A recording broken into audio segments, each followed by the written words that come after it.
ഒരുപാടുണ്ട്. Shri A K ബാലൻ, CPIM-നെ എടുക്കുകയാണെങ്കിൽ CPIM-ന്റെ സ്ഥാപകരായ 32 നേതാക്കളിലെ അവസാനത്തെ ആളായിരുന്നു VS. കേരളത്തിലെ 7 നേതാക്കളിൽ 6 പേരും നേരത്തെ തന്നെ കാലയവനയ്ക്കുള്ളിൽ മറഞ്ഞവരാണ്. കമ്മ്യൂണിസ്റ്റ് പ്രസ്ഥാനത്തെ സംബന്ധിച്ച് CPIM-നെ സംബന്ധിച്ച് VS-ന്റെ അഭാവം എങ്ങനെയാണ്? താങ്കൾ എങ്ങനെ അതിനെ കാണുന്നു?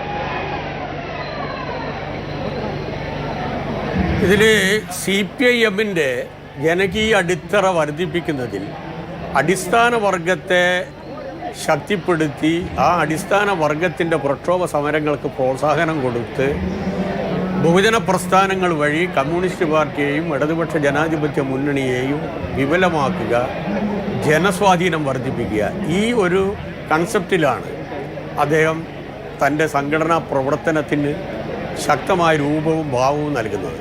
ഇപ്പോൾ ഉദാഹരണത്തിന് 1970 മുതൽ 1980 വരെ കേരളത്തിൽ ഒരു മാർക്സിസ്റ്റ് വിരുദ്ധ മുന്നണിയാണ് ഉണ്ടായിരുന്നത്.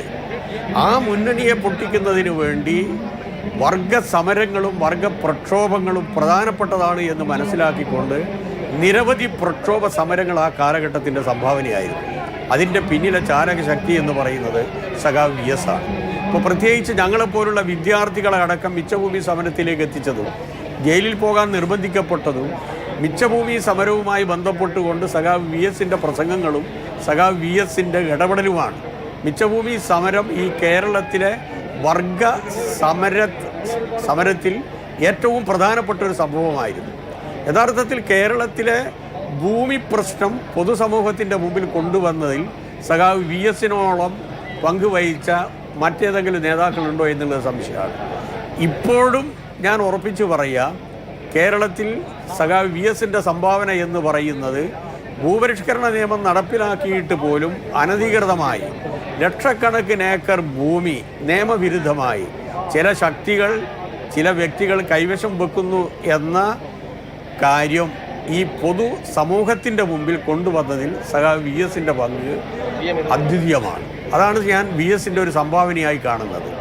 യഥാർത്ഥത്തിൽ വർഗപ്രസ്ഥാനങ്ങൾ വഴി പാർട്ടിയെയും ഇടതുപക്ഷ ജനാധിപത്യ മുന്നണിയെയും ശക്തിപ്പെടുത്തുന്നതിലും മാർക്സിസ്റ്റ് വിരുദ്ധ മുന്നണിയെ പൊട്ടിക്കുന്നതിലും സഖാവ് VS-ന്റെ സംഭാവന വളരെ വളരെ പ്രധാനപ്പെട്ടതാണ്.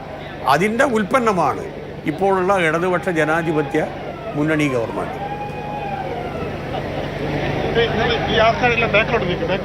തീർച്ചയായിട്ടും